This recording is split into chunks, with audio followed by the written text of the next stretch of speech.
think in general, I've always felt that the more darkness, the more hate, the more negativity there is in this world, there's got to be at least the same amount, if not more, light and happiness and empathy and compassion for those out there that are struggling. My biological mother was 16 when she had me. My biological father was 17. All the chaos and trauma that I've gone through, the irony is that those first 3 years of my life were probably the happiest. Everything was so fresh and new, and there was a lot of hope and opportunity. But for whatever reason, my biological father ended up in prison, and I was just 4 years old. My biological mother, she was very young. She ran away from home. She wasn't really wanted. I remember the way she looked at me. She clearly loved me. I was the joy in her life. I was what kept her going. Things kind of changed when she got addicted to drugs. There was one night in particular, she left me in the living room with a bunch of other guys that were smoking meth right next to me on the couch, and there was a man named Ricky, and he thought that for whatever reason it would be funny to light a meth pipe, and he held my leg down and he burnt my thigh. And I remember basically screaming and running. I didn't actually really have too many memories after that of my biological mother, except for one, and that was the night that she flew me from Honolulu Airport to Kona Airport. And my Nana and Papa, her parents, were right there on the other side. The last memory I have of my mom was her putting me down and my Nana basically grabbing my hand, pulling me away and said, "Kimo, we're going now." I was 11 years old, and I had already been living with my Nana and Papa for about 6 years. We had a good thing going. We were a great family. We were happy.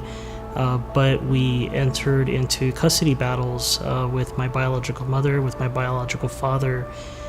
And for whatever reason, the Hawaii State Family Court decided that I was best suited to live with my biological father.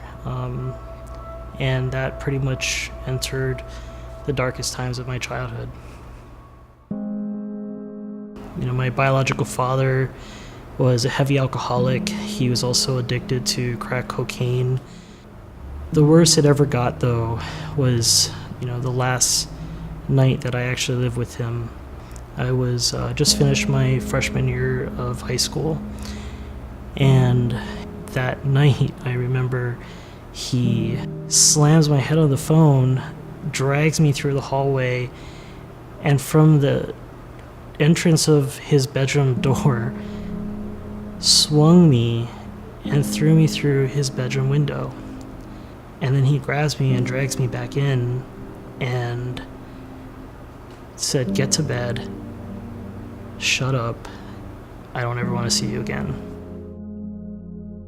And I had a ruptured spleen and I was bleeding out. I was medevaced to Oahu. My grandmother, who I call my mom today, was right there waiting, and I remember how happy I felt, because for the first time in my life I felt like I was going to be safe, and I never have to experience the trauma and the abuse that I went through living with my biological father. Despite going through all that chaos and darkness, I can recall 3 specific people and events in my life that pretty much set a different trajectory for who I would become and what I would do with my life. And the first was David Garcia. He basically gave me alternatives. He taught me that there was this other community where I could be part of that didn't involve violence and hate, and instead I could play basketball and get to know a group of friends, and found that there was somebody else who was out there looking after me for once that I could really rely on. The second person was Maxine Sullivan from Child Welfare Services, and I've never had anyone fight for me up until that point the way she did. If she wasn't there, Would I end up back with my biological father? Would my whole life be involved in violence and hate and crime? The third person was Brother John Cullerton at Damien Memorial High School. I never really had a real father figure in my life that could give me guidance, give me hope, support me the way I needed support, especially going through puberty, being at an all-guys school, coming out as a gay man who, didn't really understand what that meant. He really found, a way to support me through that social development part of my life. So without those three people in my lives, I can't imagine the type of life that I would have had. I went to Tulane University and I knew I wanted to be a doctor. And I just got my job with New Orleans EMS, and I was stationed at the University Hospital in downtown New Orleans. I remember looking, in the distance and sort of seeing those clouds, and that's basically where I stayed as Hurricane Katrina came through the city of New Orleans.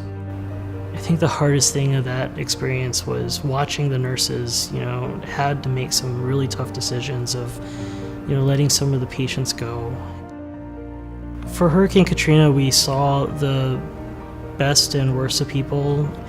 As a community, we're really faced with a dark, time, and at the end of the day, what was the best part of it all was we as a community found a way to pull together, to find the good in people, to find, ways to come out of this, terrible disaster and find happiness and joy. And we did through recovering and healing and helping each other out, house by house, streetlight by streetlight, having a whole community rally behind progress. It is an amazing experience that I'd love for Hawaii to see and feel what I went through in New Orleans.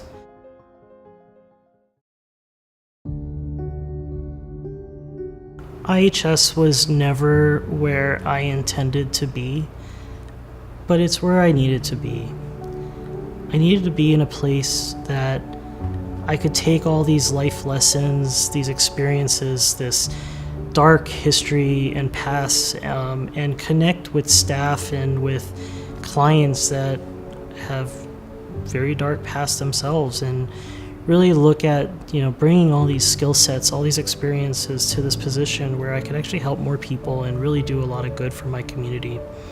Whether it be through getting them a job, getting them a case manager, getting them on meds, getting them access to education and healthcare and better opportunities.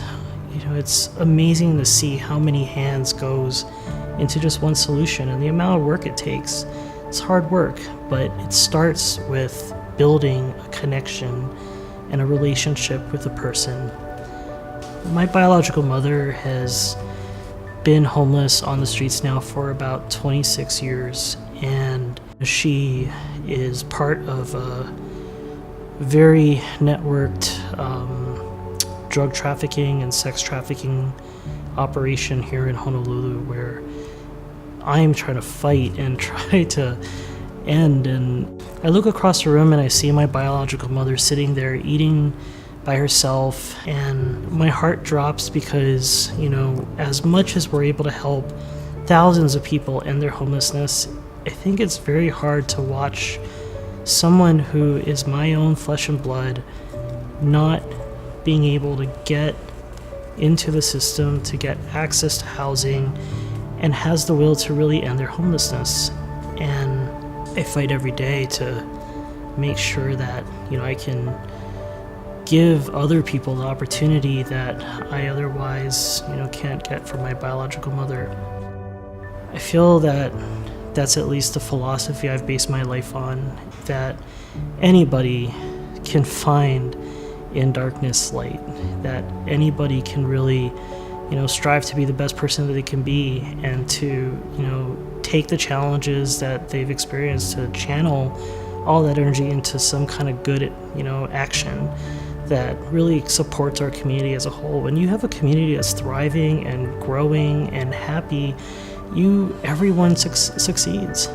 All these problems that we discuss, all these problems that we fight over, if we all come together and work across the table from one another and really just try to understand each other better, we could have a successful society.